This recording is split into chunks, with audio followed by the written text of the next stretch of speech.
नहमदुहु व नुसल्ली अला रसूलिहिल करीम अम्मा बाद। शब बारात की रात वो अजीम रात है जिसमें अल्लाह रब्बुल आलमीन अपने मुजरिम और नाफरमानों को खुद आवाज़ देकर बुलाते हैं कि आओ मेरे दर पर मुझसे माफ़ी मांगो। दुनिया के दरबारियों का उसूल यह है कि वो अपने मुजरिम को सज़ा देकर खुश होते हैं, और अल्लाह रब्बुल आलमीन का उसूल ये है कि ये अपने मुजरिम को माफ़ करके खुश होते हैं।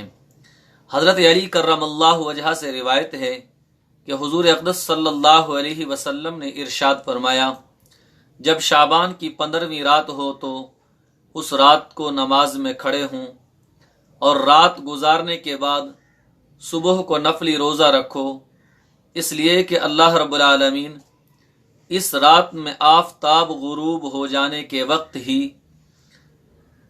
आसमान दुनिया की तरफ खुसूसी तवज्जो फरमाते हैं और फरमाते हैं, क्या कोई मगफिरत तलब करने वाला है जिसकी मैं मगफिरत करूं? क्या कोई रिज़्क तलब करने वाला है कि मैं उसको रिज़्क अता कर दूं? क्या कोई मुसीबत ज़दा है जिसे मैं आफियत अता कर दूं? कितनी करीम ज़ात है वो, कितनी मेहरबान ज़ात है वो, कितना करम करने वाली ज़ात है वो। इसी तरह फरमाते रहते हैं कि कोई फलां चीज़ मांगता है मैं उसे अता कर दूं। क्या कोई फलां चीज़ मांगता है? सुबह तुलू होने तक ऐसे ही फरमाते रहते हैं। ये इब्न माजा के अंदर रिवायत मौजूद है। कितना प्यारा ऐलान है रब का। अगर इंसान फिर भी अल्लाह की देन को, अल्लाह ताला के इनाम को, अल्लाह की करम नवाजियों को न समझे तो कितना बदनसीब है। बैहक़ी की रिवायत है, रसूलुल्लाह सल्लल्लाहु अलैहि वसल्लम ने फरमाया, क़िता रहमी करने वाला, तहबंद या शलवार टखने से नीचे लटकाने वाला, शराब का आदी और किसी को नाहक कत्ल करने वाला इस रात माफ़ नहीं किया जाता। हाँ, उसकी भी मग़फ़िरत हो सकती है अगर वो सिद्क़े दिल से इतने बड़े जराइम लेकर भी अल्लाह के दरबार में सच्ची तौबा कर कर माफ़ी मांगे, तो अल्लाह की ज़ात तो बड़ी करीम ज़ात है, उसे माफ़ करने का इख्तियार है। वो चाहे तो अपनी फ़ज़ल, अपने करम की चादर इन गुनाहों पर भी फेर सकता है। लिहाजा ये वो जराइम हैं जिन्हें अल्लाह माफ़ नहीं करते, और इन जुर्म का इर्तिकाब करने वाले लोगों को अल्लाह माफ़ नहीं करते। अगर कोई इन जराइम पर भी सच्चे दिल से तौबा कर ले तो मैं अल्लाह की रहमत से उम्मीद रखता हूँ कि अल्लाह करीम इनको भी माफ़ फरमा देंगे। हज़रत आयशा रज़ी अल्लाह ताला अन्हा का बयान है कि एक मर्तबा रात को यानी सोते सोते मेरी आँख खुली तो हुजूर अक़दस सल्लल्लाहु अलैहि वसल्लम को घर में न पाया। आप सल्लल्लाहु अलैहि वसल्लम को तलाश करने के लिए निकली तो आप सल्लल्लाहु अलैहि वसल्लम बकी यानी मदीना मुनव्वरा के कब्रिस्तान में मिले। आप सल्लल्लाहु अलैहि वसल्लम ने फरमाया, क्या तुझे इस बात का ख़तरा गुजरा कि अल्लाह और रसूल सल्लल्लाहु अलैहि वसल्लम तुझ पर जुल्म करेंगे? यानी रसूलुल्लाह सल्लल्लाहु अलैहि वसल्लम तेरी बारी की रात होते हुए किसी दूसरी बीवी के पास तशरीफ ले गए होंगे। मैंने अर्ज किया कि हाँ, मुझे तो यही ख्याल गुजरा कि आप सल्लल्लाहु अलैहि वसल्लम अपनी किसी अहलिया के पास तशरीफ ले गए।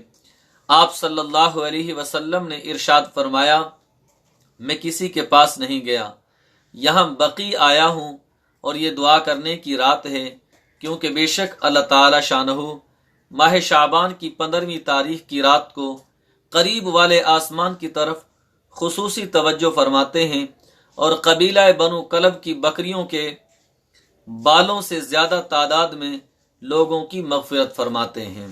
तो शब बारात की यह खुसूसियत है कि इस रात में मगरिब के बाद ही से अल्लाह जल्ल शानहू की तजल्लियात और तवज्जुहात आसमान दुनिया पर नुज़ूल होती हैं, और आम ऐलान होता है कि क्या कोई इस्तग़फ़ार करने वाला है कि मैं उसकी मग़फ़िरत करूं। کیا کوئی رزق مانگنے والا ہے کہ میں اس کو رزق دوں؟ کیا کوئی مصیبت زدہ ہے کہ میں اسے نجات دوں؟ غرض تمام رات اسی طرح دربار رہتا ہے اور عام بخشش کی بارش ہوتی رہتی ہے، یہاں تک کہ فجر صبح صادق ہو جاتی ہے اور دربار برخاست ہو جاتا ہے۔ اس قسم کا دربار اگرچہ تمام سال ہر رات کو ہوتا ہے، مگر آخری تہائی رات کے وقت سے مخصوص ہے۔ اس رات کی فضیلت یہ ہے کہ دربار غروب آفتاب کے بعد ہی شروع ہو جاتا ہے اور فجر کے وقت تک رہتا ہے۔ یہ وہ رات ہے جس میں رحمتیں تقسیم ہی نہیں ہوتی بلکہ صحیح معنوں میں لٹائی جاتی ہیں۔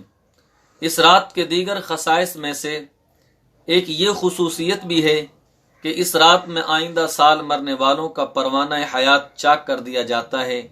اس لیے ضرورت ہے کہ اس رات میں خصوصیت کے ساتھ نیک اعمال کیے جائیں تاکہ زندگی کا فیصلہ ہوتے وقت انسان نیک کام میں مشغول ہو۔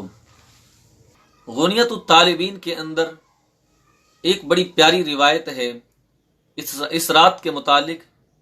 حضرت ابو ہریرہ رضی اللہ تعالیٰ عنہ سے روایت ہے کہ حضرت صلی اللہ علیہ وسلم نے ارشاد فرمایا، شعبان کی درمیانی رات حضرت جبرائیل علیہ السلام میرے پاس تشریف لائے اور کہا کہ اے محمد صلی اللہ علیہ وسلم، اپنا سر آسمان کی طرف اٹھاؤ۔ میں نے سر اٹھایا، آسمان کی طرف دیکھا، جنت کے سب دروازوں کو کھلا ہوا پایا۔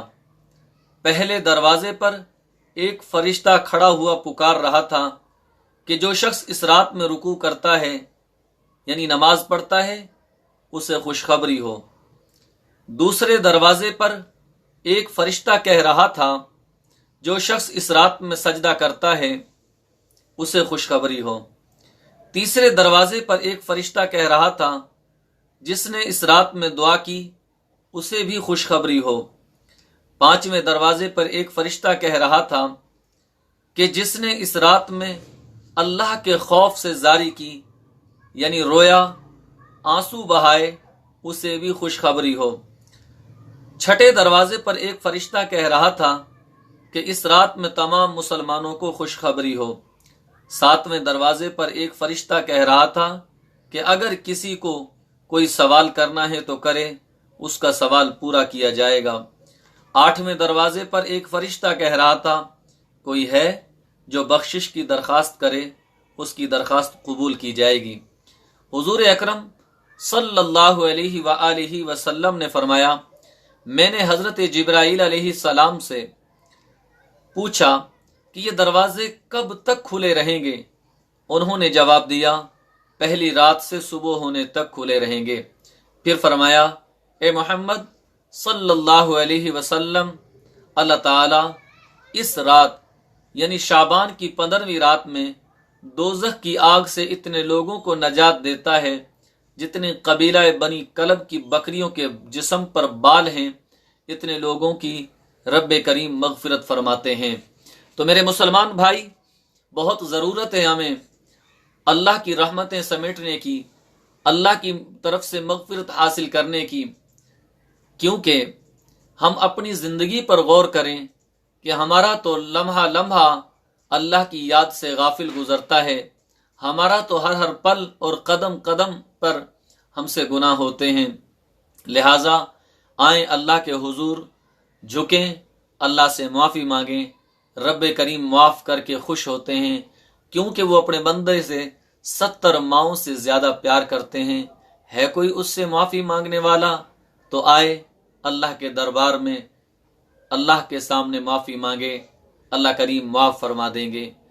دعا ہے رب جلیل سے باری تعالی ہم سب کو اس عظیم اور بابرکت رات کی تمام رحمتیں اور برکتیں سمیٹنے کی توفیق عطا فرمائے۔ وآخر دعوانا ان الحمد للہ رب العالمین۔